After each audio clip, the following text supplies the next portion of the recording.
You're listening to Audiology. Support this channel by becoming a member, and be sure to submit your requests for topics in the comments below. Federalist No. 9, known as The Union as a Safeguard Against Domestic Faction and Insurrection, is a thought-provoking essay written by Alexander Hamilton. It's actually the 8th essay in a famous collection called the Federalist Papers. This piece was first shared with the public on November 21, 1787, through publications like the Daily Advertiser and the Independent Journal under the collective pen name Publius used for all essays in the series. It's interesting to note that this essay laid down some of the fundamental ideas that were further developed in Federalist No. 10, considered the most impactful essay of the entire collection. In Federalist No. 9, Hamilton directly counters the concerns voiced by opponents of the federal constitution. These opponents, influenced by the political theories of Montesquieu, believed that a republic as vast as the United States was doomed to fail. Hamilton, however, turns Montesquieu's reasoning on its head. He does this by quoting Montesquieu himself, arguing instead that a large republic functioning as a federation of states, as suggested in the Constitution, is indeed viable. Hamilton makes a compelling case by comparing the proposed American republic with the ancient republics of Greece and Italy, which are often cited as cautionary tales.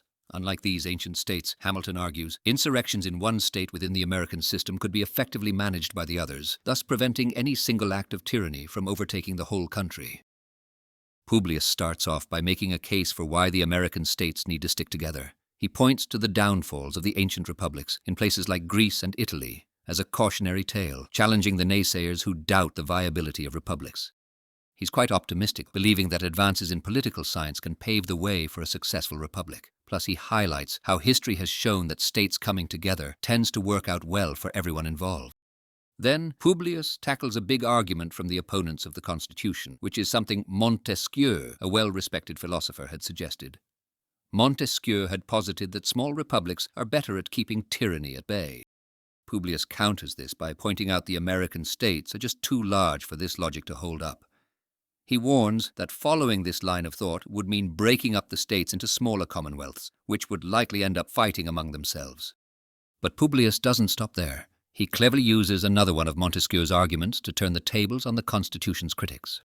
He cites Montesquieu's own words to support the idea of a confederate republic, which would essentially be a group of states working together, rather than being a single monolithic state. To wrap his argument up with a bow, Publius quotes Montesquieu's praise of Lycia, pointing to it as a shining example of a successful Confederate republic. Alexander Hamilton is the author behind Federalist No. 9, one of the essays in the Federalist Papers series. Like the rest of the essays, Hamilton wrote it under the pen name Publius. The primary goal was to break down the United States Constitution for the folks in New York, hoping to convince them to give it their stamp of approval. This essay made its debut in New York newspapers, first appearing in both the Daily Advertiser and the Independent Journal on November 21, 1787. A couple of days later, on November 23, 1787, the New York Packet also featured it. So, essentially, Hamilton's argument was shared far and wide, all aimed at getting New Yorkers on board with the new Constitution. In the opening of Federalist No. 9, Hamilton boldly described the ancient civilizations of Greece and Rome not as monumental republics, but more as petty republics when compared to what the United States Constitution aimed to build. He was essentially saying that the U.S. was on the verge of creating an entirely new form of civilization, one that surpassed the civilizations that are often seen as the bedrock of Western culture. This viewpoint decidedly drew parallels with Niccolò Machiavelli's critiques, where he also questioned the effectiveness of ancient Italian republics, marking a clear divergence in the Federalist Papers from the usual reverence for ancient republics. During the era of the Federalist Papers, the political wisdom of the time often saw republics as naturally prone to instability. By pointing out the flaws of these ancient republics, Hamilton wasn't just criticizing them for the sake of it. He was trying to make a clear distinction between them and the new type of republic he envisioned for the United States. He argued that the U.S. had a significant advantage due to a modern understanding of political science, which included the concepts of separation of powers, a system of representative government, and what he called the enlargement of the orbit of the republic. This was a departure from the cautionary tone prevalent in most of the Federalist Papers, showcasing an optimistic outlook influenced by Enlightenment philosophy. Federalist No. 9 aimed to challenge the view, supported by Montesquieu and echoed by anti-federalists, that a large republic could not work because such a vast group of people would not share common culture and values. Critics like Agrippa, Brutus, Cato, and Sentinel in their anti-federalist papers stressed that merging the states into one big nation could lead to the kind of tyranny seen in the expansion of Greece and Rome. Brutus even cautioned against trying out new government forms. Although Montesquieu was frequently cited throughout the Federalist Papers, Federalist No. 9 specifically sought to dispute his claims. The anti-federalists had leaned heavily on his authority, but Alexander Hamilton, writing this paper, argued against that. He pointed out that the American states were already larger than those ancient republics Montesquieu talked about.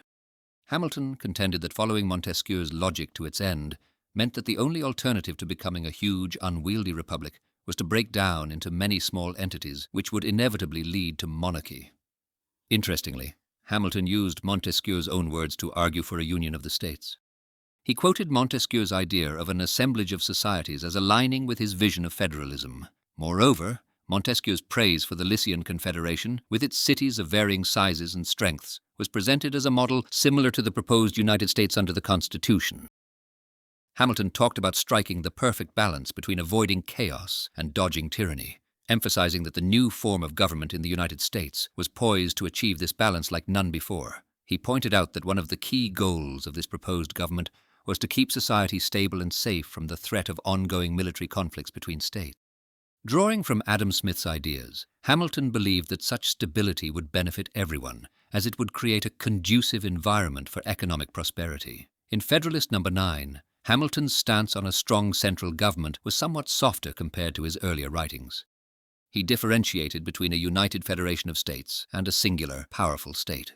He argued that this unity was crucial, as it would empower the states to collectively oppose a national government if ever a revolution was deemed necessary. Bringing Montesquieu into the conversation, Hamilton suggested that a united front of states would naturally protect against tyranny. According to this logic, if a tyrant rose to power in one state, the other states would come together to oppose them, thus safeguarding liberty. Federalist No. 9 essentially set the stage for Federalist No. 10, which James Madison penned, marking it as the most consequential essay in the Federalist Papers collection.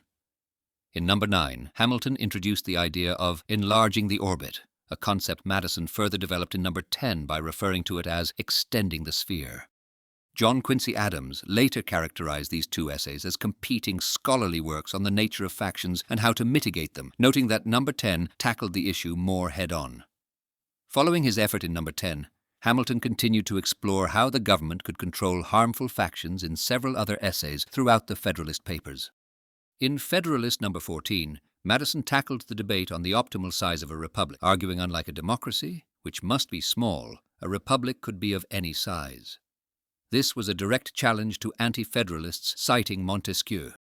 Hamilton, on his part, maintained in Federalist No. 16 that Lycia represented the ideal confederation, adding the Achaean League as another example. However, Federalist No. 39's definition of a federal government deviated from the framework outlined in No. 9.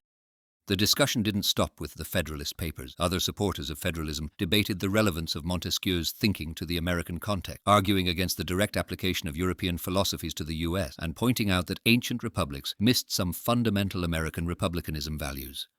Federalist No. 9 was referenced by Justice Sandra Day O'Connor in the 1985 Heath v. Alabama case, pointing to it for its insight on state sovereignty, though it didn't play a major role in her argument. The debate on integrating political science advancements remains contentious, with some viewing scientific claims with skepticism, equating science to a belief system, or doubting the existence of objective scientific truth altogether. Furthermore, the evolution of political terms has altered how we view union and confederacy. Hamilton envisioned a federalist government referred to as a confederacy, a term which now suggests a looser alliance of states, something Hamilton was fundamentally against. Thanks for watching. Share your thoughts in the comments and subscribe for more content.